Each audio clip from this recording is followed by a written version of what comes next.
오늘 말씀은 잠언 25장 13절입니다. 구약 939쪽입니다.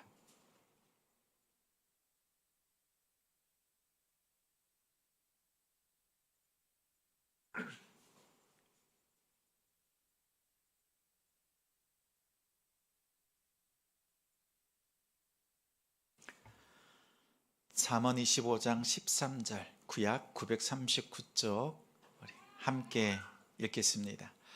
충성된 사자는 그를 보낸 이에게 마치 추수하는 날에 얼음 냉수 같아서 능히 그 주인의 마음을 시원하게 하느니라. 이 말씀을 읽을 때 다시 한번 읽겠습니다. 이 말씀을 읽을 때 맨 마지막 시원하기를 시원하게 하느니라 이렇게 읽으면 안 됩니다. 시원하게 하느니라 이렇게 읽겠습니다. 시작.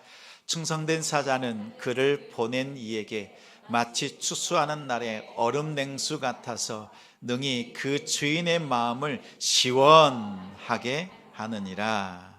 아멘. 주인의 마음을 시원하게, 주인의 마음을 시원하게 라는 제목으로 말씀 전합니다. 제목만 들어도 시원하시지요? 그렇습니까? 요즘 조금 자연스러워져 보입니까? 눈썹 문심이요. 한 달 전쯤에 눈썹 문신을 했더니 알아채시는 분도 있고 이제는 자연스러워졌지요. 근데 오늘 예배실에 왔습니다. 그랬더니 한 성도가 목사님 넥타이요 이러는 거예요. 넥타이가 어때서요? 괜찮잖아요? 그랬더니 넥타이가 안 어울린답니다. 어떤 분은 크리스마스 날이냐고 저한테 얘기를 합니다. 사실 옷과 넥타이 제가 고르지 않습니다. 사모가 오늘 드레스 코드를 무엇으로 할까 고심하고 한참 기도한 후에 세팅을 해놓습니다. 그러면 저는 그냥 입고 오는 거예요. 그러면 다들 너무 멋지다고 하는데 오늘은 넥타이를 빼먹었더라고요. 근데 아니나 다를까 우리 성도님 한 분이 목사님 넥타이가, 그래서 제가 아무리 배우려고 했어도 잘 안 되는 게 두 가지가 있는데, 첫 번째는 노래, 찬양이 잘 안 돼. 두 번째는 이 드레스 코드를 맞추는 게 참 안 됩니다. 그래도 예쁘게 또 자연스럽게 말씀을 전해보려고 합니다. 목사로 사는 것이 참 힘들어요. 사모의 도움도 필요하고 여러 사람들의 보살핌도 필요합니다. 그러던 어느 날 제가요 카톡 프로필에 글을 바꾸었습니다. 오늘이 마지막 날이다 이렇게 문구를 써넣었습니다. 그랬더니 조금 있으니까 두세 곳에서 전화가 옵니다. 요즘 무슨 힘든 일이 있어요? 요즘 무슨 일이 있냐고 안부 전화를 받았습니다. 그 전화를 끊고 바로 이어서 아내의 전화를 받았습니다. 하는 말이 이렇습니다. 어머니께서 당신의 카톡 그 말을 듣고 보고 무슨 일이 있냐고 전화하셨어요. 그래서 이렇게 대답했답니다. 무슨 일이 있는 것이 아니라 오늘 마지막 날이라면 어떻게 살 것인가 그런 결단으로 썼을 겁니다. 이렇게 대답을 했답니다. 참 지혜로운 며느리입니다. 아무리 힘들어도 자살할 사람 아닙니다. 이렇게 전했습니다. 그런 뜻으로요. 아무리 힘들어도 포기하지 않습니다. 대신 뒤에 이런 말을 붙였습니다. 다른 사람들이 걱정하지 않도록 바꾸세요. 저는 그 말에 즉시 순종했습니다. 목사는 오늘이 마지막이다 이런 문장도 써 넣을 수 없는 그런 힘든 자리입니다. 그때 사실 이런 생각을 했습니다.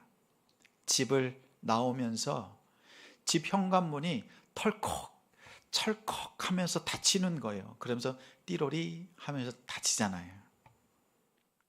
현관문을 나가다가 닫히는 저 문을 바라보면서 생각했습니다. 내가 언젠가 어느 날인가 이 나갔던 문을 다시 들어오지 못하는 날이 임할 것이다. 다시 집으로 들어가지 못하는 날이 올 것이다. 그날은 하나님께서 나를 천국으로 영원히 부르시는 그날이 올 텐데 나는 오늘 어떻게 살아야 하겠는가? 이런 마음이 들었던 날입니다. 그래서 오늘이 마지막이다. 이 문구를 썼던 겁니다. 저는 소명을 압니다. 저에게 생명을 주시고 저를 부르신 분이 계심을 압니다. 저의 사명도 압니다. 그분이 나에게 주신 삶의 목적, 그것을 이루기 위해서 오늘 하루를 살아야 되겠다. 이렇게 다짐하고 나아갑니다. 우리 인생은 자신을 부르신 그 소명을 알고 또 그 소명 속에서 자신의 사명이 무엇인지 알 때 진정한 자신의 삶을 시작할 수 있습니다. 누구누구의 아빠, 누구누구의 엄마, 누구누구의 자녀로 살아가는 차원을 뛰어넘어서 소명과 사명을 알 때 새로운 삶을 살아갈 수 있습니다. 오늘 본문의 말씀에 보면 충성된 사자라고 하는 것은 부르시고 보내신 분의 뜻을 정확하게 알고 그분의 말을 왜곡하지 않고 잘 전달하는 사람을 말합니다. 또 그대로 실천하는 사람입니다. 충성된 사자는 추수하는 날, 아주 더운 날, 이스라엘 북쪽의 헐몬산, 항상 눈이 있는 그 산에서 흘러내리는 얼음 냉수와 같습니다. 주인의 마음까지도 시원하게 해줄 수 있는 사람이라고 합니다. 다시 말해서 주인의 마음에 쏙 드는 사람입니다. 반대의 경우도 있습니다. 바로 다음 절에 14절인데 선물한다고 거짓 자랑하는 자는 비 없는 구름과 바람 같으니라 이렇게 말씀합니다. 이 말은 빈말하는 사람을 말합니다. 말이 앞서는 사람, 말만 하는 사람, 이렇게 할 겁니다 라고 해놓고 안 해. 이렇게 하겠습니다 라고 해놓고 전혀 삶 속에는 그대로 행하지 않습니다. 게으른 사람은 말이 앞섭니다. 충성된 사람은 말이 행동보다 앞서질 않습니다. 충성된 사람은 말수가 적습니다. 왜 말이 적습니까?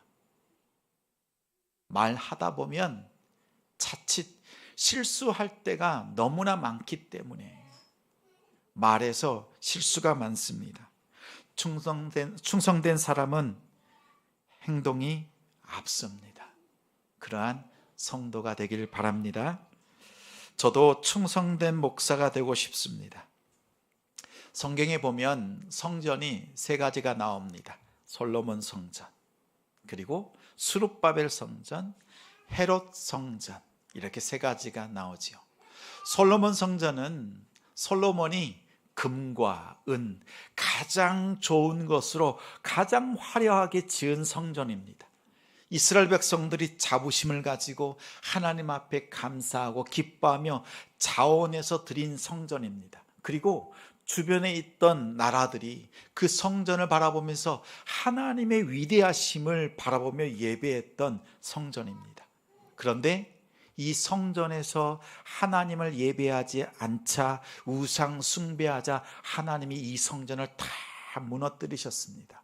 그리고 다시 두 번째 성전을 재건하시는데 이 수룹바벨 여호수아를 통해서 다시 재건한 것이 수룹바벨 성전입니다. 다 무너지고 다시 재건할 때 하나님께서 지도자로 수룹바벨을 세우셨습니다. 그때 함께 동역했던 스가랴 선지자가 환상을 봅니다. 그 중에서 대제사장 여호수아가 하나님 앞에 더러운 옷을 입고 서 있습니다. 오물이 묻었습니다. 여기서 오물이라는 것은 흙이 조금 묻고 구겨진 정도가 아니라 냄새나는 배설물, 그것이 잔뜩 묻어있는, 그 속에서 뒹굴다가 와서 하나님 앞에 서 있는 상태입니다. 온 제사장의 그 온 옷이, 온 몸이 다 더럽혀진 상태고요, 그 옆에는 사탄이 서서 이 여호수아의 죄악들을 낱낱이 고하고 참소하고 있는 상황입니다. 여호수아는 아무 말 하지 않습니다. 변명할 수도 없습니다. 자기 백성들의 죄악을 다 뒤집어 쓰고 하나님 앞에 서 있습니다. 그 옆에서 수없이 참소하는 사탄의 그 이야기를 들으면서 하나님께서 말씀합니다. 그만 멈춰라. 옷을 벗겨라. 그리고 씻기시고 깨끗한 옷을 입혀주십니다. 대제사장 여호수아가 할 수 있는 일은 아무것도 없습니다.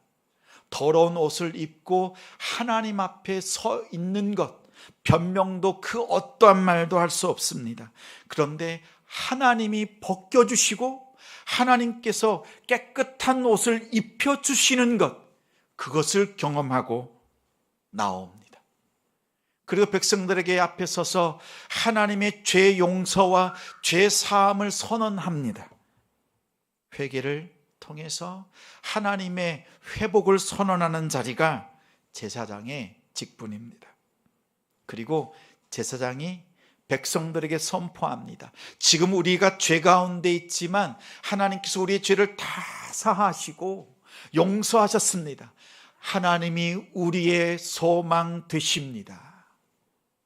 이것을 선포하는 것이 제사장의 직분입니다. 저는 이 일을 잘 하고 싶습니다. 다른 그 무엇보다 이것을 잘 해야 합니다.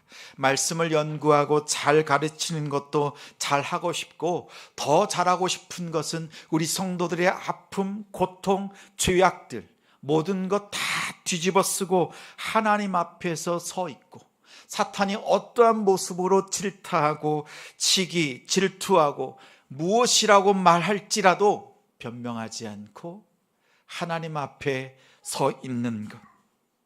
우리 주님이 그렇게 하셨듯이 주님을 따라서 그 일을 잘 하고 싶은 것이 저의 소명이요, 저의 사명이라고 생각합니다. 내가 죄인 되었을 때에 나를 사랑해 주셨던 하나님의 그 큰 사랑을 알고 회개하고 하나님 앞에 서 있는 것, 무엇보다 이것을 잘하는 목사가 되길 소망합니다. 목장 모임을 하는데 한 성도가 얘기하는 도중에 이러한 이야기를 합니다. 목사님은 목자라는 이야기가 말하는 가운데 나왔습니다. 그랬더니 그 옆에 있던 성도가 이렇게 말합니다. 우리 담임 목사님은 목자라는 말을 싫어합니다. 이렇게 말하는 거예요. 제가 방금 성대모사를 한 건데 누군지 아시겠어요? 우리 담임 목사님은 목자라는 말을 싫어합니다. 차마 그쪽을 못 보겠어요.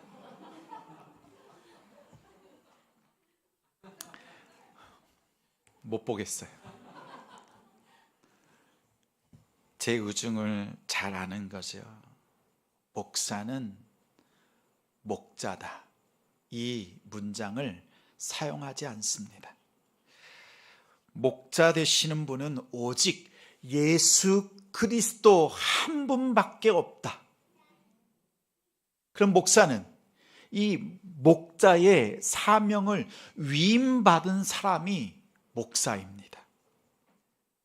목사는 목자의 사명을 위임받은 선두양일 뿐이에요. 목사는 선두양이다. 기억하십시오.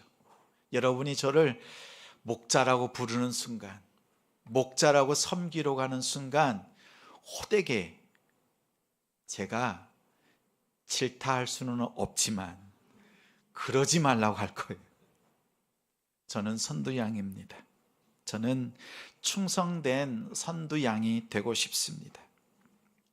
만약 여러분에게 저에 대해서 점수를 먹여보라고 하면, 100점 만점 점수를 주라고 하면 여러분들 저에게 100점 주실 거예요?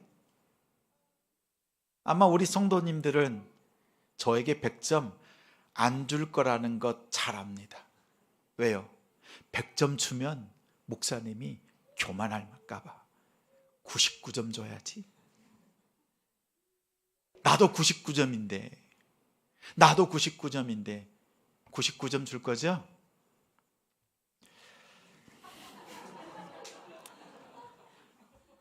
설교 못할 것 같아요.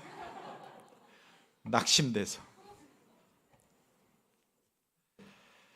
성도들의 걱정이 다른 데 없습니다. 어디에 있어요? 목사가 교만한 것. 우리 목사님만큼은 안 그랬으면 좋겠다. 그 마음인 거 너무나 잘 압니다. 그래서 늘 선두양으로서 충성되어야 되겠다, 이 마음 가득합니다. 이 모습 잃지 않도록 힘쓰겠습니다. 충성이란 히브리어로 아만이라고 합니다. 신실하다, 또 신뢰할 만하다라는 뜻입니다. 근데 찾아보니까 그 안에 또 다른 뜻이 있어요. 세우다, 지탱하다, 양육하다라는 뜻도 이 안에 있습니다. 오늘 우리가 하나님 앞에 예배 드리는데 어떻게 예배 드립니까? 온 가족 예배를 드립니다. 지난주부터 드리죠. 이제 걸어 다닐 수 있는 자녀만 있다면 오늘 이 자리에서 함께 예배하는 거예요. 모든 세대가 같이 예배하고 모든 세대가 우리 자녀들을 함께 양육하는 예배가 온가족 예배입니다. 지난주 교육부실에서 함께 우리 온 성도들이 함께 파라슈트 그 도구를 이용해서 함께 우리 자녀들을 양육했잖아요. 함께 교육했잖아요. 제가 바깥에서 들으니까요, 처음 들어갈 때는 끌려가는 양과 소처럼 도대체 뭘 하라는 건지 모르겠다, 얼굴이 잔뜩 굳어 있더니 좀 있으니까요, 하하하 호호호 난리가 났습니다. 제가 궁금해가지고 쳐다보니까요, 얼굴들에서 한박 웃음인 거예요. 가운데 있는 우리 자녀들을 놓고 기뻐하고 같이 즐거워하고 같이 기뻐하고 같이 양육하는 여러분의 모습을 보면서 하기를 잘했다. 아, 이것이 함께 이렇게 하는 것이 함께 양육하는 것이구나. 다시 한번 확신을 얻었습니다. 오늘 이 자리에서 우리 자녀들과 함께 예배합니다. 가장 젊은 우리 아이가 준우잖아요. 3살짜리가 막 뛰어다닙니다. 소리 지릅니다. 목사님이 한 소리 높이면 지도 막 한 소리 합니다. 아멘도 하고요. 근데 그 옆에 있는 엄마 아빠는요, 안절부절해요. 지난주에 막 울고 난리가 나니까 어떻게 얼굴이 빨개집니다. 엄마의 눈을 봤습니다. 엄마의 눈은요, 볼은 빨간데 눈은 도끼 눈이 되었어요. 왜요? 내 자녀의 예배 태도가 엉망이라고 생각한 거죠. 근데 우리 성도들은 어떻습니까? 제가 소리를 지르든 뛰어다니든 행복한 웃음으로 보는 거예요. 제발 저도 좀 그렇게 봐주세요. 왜 엄마는 도끼 눈이 되죠? 그 자녀의 행동을 바꿔야 될 대상으로 볼 때는요, 도끼 눈이 돼요. 그런데 성도들은 은혜 가득한 모습으로 봅니다.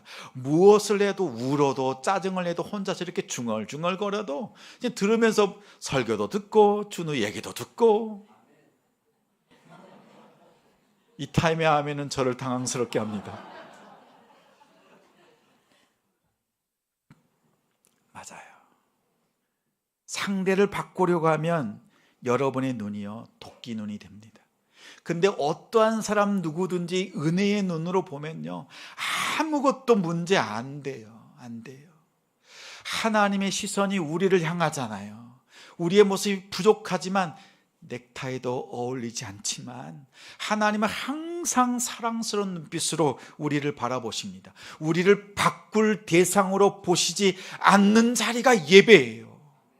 그래서 예배를 드리면서 은혜를 경험하잖아요. 세상 속에서는 남편은, 아내는 나를 막 바꾸려고 시도하고 그렇게 질타하지만, 하나님은 항상 우리를 향해서 뭐라고 해요? 사랑한다.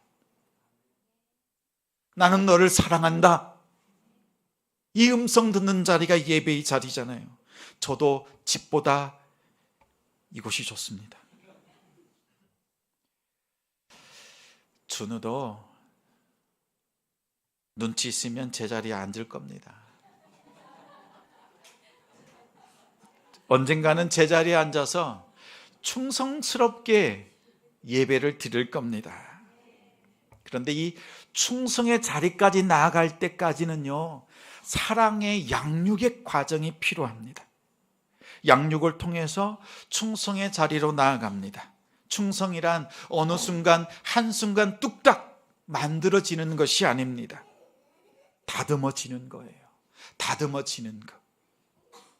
충성은 평생의 삶을 통해서 다듬어지는 결과입니다. 아브라함 하면 믿음의 사람이잖아요.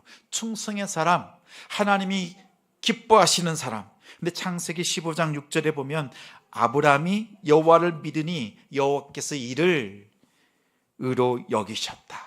여기서 아브라함이 하나님을 믿었다라고 하는 그 단어가 오늘 본문의 아만이라고 하는 단어예요. 믿음이란 곧 충성이라는 뜻입니다. 아브라함은 22장에 이삭을 바치는 믿음에까지 성장합니다. 자, 15장에서 22장, 하나님 앞에 진실된 경외하는 사람이라고 인정받는 모리아 산까지 올라갔던, 자신의 아들을 바치는, 그 이삭을 바치는 자리까지 나아갔던 아브라함의 그 높은 믿음, 그 자리까지 갈 동안에는요, 아브라함의 믿음을 하나님께서 양육하시고 다듬으셨어요. 하나님의 약속이 75세에 임하였습니다. 하늘의 별같이 땅의 모래같이 자손을 주리라. 근데 자식이 생기질 않아요. 하나님은 언제입니까? 누구입니까? 아무래도 자녀가 생기질 않으니 생각합니다. 충성스러운 종 엘리에셀을 나의 자녀로 삼으면 되겠습니까? 하나님 말씀하십니다. 아니다. 그 다음 또 노력합니다. 종 하갈을 통해서 이스마엘을 낳기까지 했습니다. 하나님이 말씀합니다. 아니다.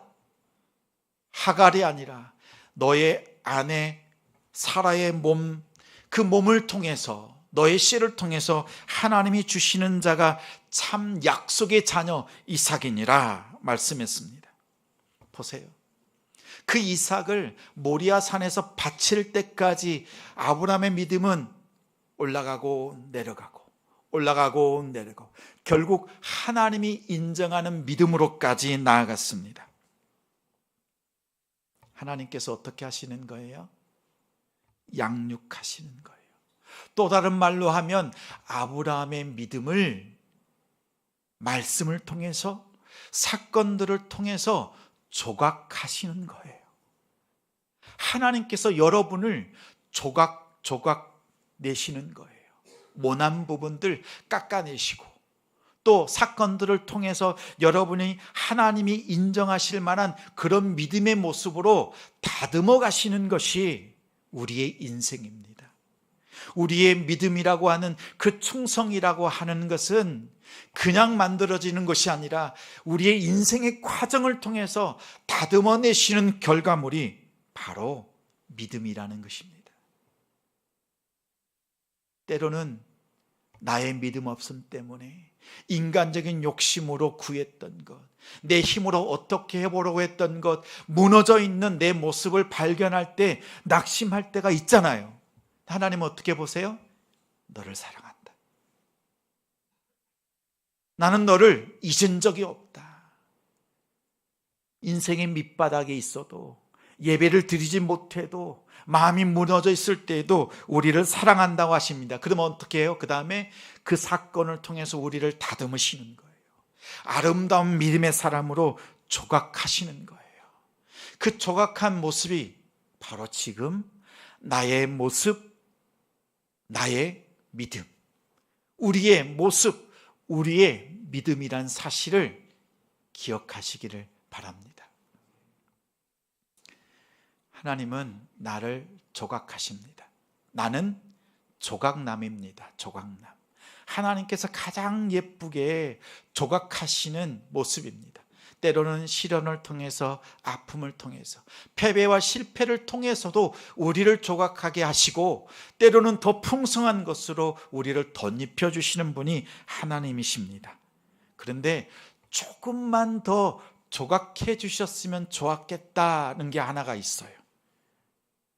하나님께서 저의 코를 조금 더 높게 조각해 주셨으면, 하나님께서 조금만 더 눈을 크게 조각해 주셨으면 더 좋았겠다. 하나님께서요, 우리의 마음의 눈을 크게 열어주시는 그 은혜 누리는 성도들이 되시길 바랍니다. 진정한 충성이란 겉모습으로만 충성하는 것이 아니라, 몸으로만 충성하는 것이 아니라 마음으로도 충성하는 것입니다. 속사람까지 충성한 한 사람이 있습니다. 사사시대에 베들레헴에 흉년이 들었습니다. 엘리멜렉 그 가족 나오미가 함께 이 흉년을 피해서 모압 지방으로 이사를 갔습니다. 그런데 그곳에서 남편과 아들 둘이 다 죽었습니다. 돌아올 때는 나오미, 시어머니 나오미와 룻만 돌아옵니다. 그런데 이 이방 여인 나오미가 이렇게 고백합니다. 룻이 이르되 내게 어머니를 떠나며 어머니를 따르지 말고 돌아가라 강권하지 마옵소서. 어머니께서 가시는 곳에 나도 가고 어머니께서 머무시는 곳에서 나도 머물겠나이다. 어머니의 백성이 나의 백성이 되고 어머니의 하나님이 나의 하나님이 되시리니 어머니께서 죽으시는 곳에서 나도 죽어 거기서 묻힐 것이라. 만일 내가 죽는 일 외에 어머니를 떠나면 여호와께서 내게 벌을 내리시고 더 내리시기를 원하나이다. 하나님께서 베들레헴의 기근을 통해서, 흉년을 통해서 이방 땅에 있는 한 여인 룻을 구원하신 것처럼 보이지만 실상은 그렇지 않습니다. 이방 여인이 구원받은 것이 아니라 이 이방 여인의 믿음을 통해서 이스라엘 백성이 구원받습니다. 왜냐하면 이 룻은 다윗의 증조 할머니가 됩니다. 이 이방 여인 룻이 순종하지 않았다면 다윗의 가문은 없습니다. 예수님이 그 가문을 통해서 태어나시는데 이 이방 여인이 없었다면 그 가문은 아무것도 아닙니다. 이스라엘의 계보가 이어질 수 없었습니다. 오직 이렇게 삶으로 아무것도 없지만 하나님을 선택하는 믿음을 가진 한 사람, 그 한 사람을 통해서 하나님께서 다윗의 가문을 명문 가문으로, 예수 그리스도가 태어나는 가문으로 택하시는 것입니다. 하나님께서 여러분 한 사람을 택하시고 이러한 믿음의 명가로 만드실 줄 믿습니다. 문제는 무엇이에요? 그런 충성스러운 마음이, 그 충성의 품질이, 유효기간이 얼마냐가 중요하죠. 충성스러운 사람 많습니다. 순간 열심을 내고 반짝반짝 최선을 다하기도 합니다. 엄청난 헌물을 드리기도 합니다. 문제는 지속 가능한 충성이냐가 중요합니다. 마태복음 25장에 보면 달란트 비유가 나옵니다. 5달란트, 2달란트, 1달란트. 주인이 맡깁니다. 맡기자마자 5달란트와 2달란트 맡은 사람은 즉시 나가 장사를 합니다. 그리고 19절에 보면 이런 말씀이 있습니다. 오랜 후에 주인이 다시 돌아와서 그 종들과 결산을 하자고 합니다. 보세요.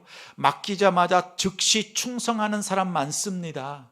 그런데 주인이 다시 돌아올 때까지 충성하는 사람, 지속적으로 충성하는 사람, 믿음의 품질이 상품인 그 믿음, 최상급인 그 믿음을 가진 사람이 있느냐?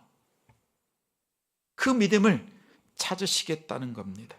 오랜 시간이 지났어도 처음처럼 한결같은 마음으로 주인을 기쁘시게 하는 그 마음을 가진 사람이 있는가? 저기 있답니다. 여기요, 이렇게 말하잖아요.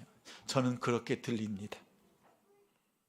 마지막 순간에 충성하는 얄팍한 마음이 아니라 지금부터 주님께서 나를 다시 부르실 때까지 예배로 승부하겠다, 기도로 나아가겠다, 영혼 구원하는 그 마음, 주님이 원하시는 그 마음, 지속적으로 충성하겠다는 그 마음이 중요하지 않습니까? 저는 여러분에게 여러분 충성하십시오 이렇게 말하지 않겠습니다. 먼저 은혜 받는 성도가 되십시오 라고 말하겠습니다. 은혜를 먼저 권하겠습니다. 왜냐하면 내 힘으로는 잠깐 충성할 수 있습니다. 그런데 은혜를 입고 나면요, 지속적으로 충성할 수 있습니다. 그래서 은혜가 먼저입니다. 충성보다 사역보다 은혜가 먼저입니다. 은혜를 배워야 강합니다. 지속적인 충성이 가능합니다. 그래서 제자 훈련합시다. 우리 성도님들 제자 훈련합시다. 말씀 배웁시다. 은혜를 배웁시다 라고 권하잖아요. 그랬더니 우리 성도님들이 화답합니다. 목사님, 제가 제자 훈련하겠습니다. 여기저기서 손을 번쩍 들고 제가 1등입니다 막 이렇게 나오시면 좋겠어요. 3분 자원하셨어요. 자원인 듯 자원 아닌 듯 자원하셨어요. 어느 날 명단이 올라가 있어서 뺄 수가 없어가지고 한 주간 기도했습니다. 기도하면서 누가 더 훈련을 받으면 좋을까? 그래서 생각이 났습니다. 그래서 권했습니다. 남전도회 회장님, 여전도회 회장님 두 분께 전화를 걸었습니다. 그랬더니 기도해 보겠습니다 라고 합니다. 기도해 본다는 뜻은 뭘죠? 지금 목사님의 말씀이 내 마음에 들지 않습니다. 내 상황이 그런 상황이 아닙니다 라고 하는 거죠. 그래서 제가 이렇게 말했습니다. 기도는 내가 했습니다. 회장님은 순종만 하세요. 그랬더니 이렇게 말합니다. 그렇다면 해야죠. 기도는 제가 할게요. 우리 성도님들은 순종만 하십시오. 기도는 교육자들이 할게요. 기도는 리더들이 할게요. 그러면 우리 성도님들은요, 순종만 해주세요. 순종만 해주십시오. 은혜를 배워야 지속적으로 충성이 가능합니다. 여러분의 경험으로, 여러분이 잠깐 받은 그 은혜로 감당하려고 하면 안 됩니다. 오늘 제가 제자 훈련에 참여하는 성도들께 말씀드립니다. 빠지지 마십시오. 병원에 입원한 것 아니면 절대 빠지는 일 없습니다. 그 마음으로 훈련에 참여해 주십시오. 우리는 잠깐 드물게 드문 하나님께 충성합니다. 그러나 하나님은 여러분을 향해서 지속적으로 쉬지 않고 충성하시는 분이 하나님이세요. 하나님이 여러분을 향해서 충성한다는 것을 성경에서는 이렇게 말합니다. 신실하신 하나님, 변함없으신 하나님, 그 하나님이 여러분을 향해서 신실한 증거가 있습니다. 무엇입니까? 가장 좋은 것, 가장 귀한 것, 예수 그리스도를 여러분을 향해서 내어주시고 여러분을 지금도 사랑하시는 분, 그 사랑이 변함없으신 분, 그래서 여러분을 향해서 충성하시는데 우린 그분을 향해서 신실하신 하나님, 이렇게 고백합니다. 여러분, 이 신실하신 하나님의 은혜를 배우십시오. 그 은혜 속에 거하십시오. 그럴 때에야 우리가 은혜 속에서 강하고 은혜 속에서 살아낼 수가 있습니다.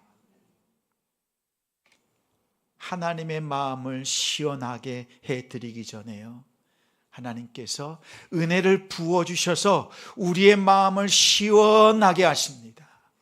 우리의 죄를 다 씻으시고 그 죄의 죄책감, 무거운 것들을 다 제하여 주시고 우리의 마음을 시원하게 하신 후에 그 은혜를 받은 성도를 통해서 하나님의 마음을, 은혜 받은 성도가 하나님의 마음을 시원하게 해드릴 수 있습니다. 주님이 여러분을 부르시는 그날, 마지막 날까지 충성하고 참 잘하였도다 착하고 충성된 종아, 너희가 이 땅에서 충성하였으니 하늘의 잔치를 누릴 자격이 있다. 나의 잔치를 기뻐하고 즐거워하라. 이 잔치를 누려라. 이 음성 듣는 우리 성도님들이 되시기를 주님의 이름으로 축원합니다.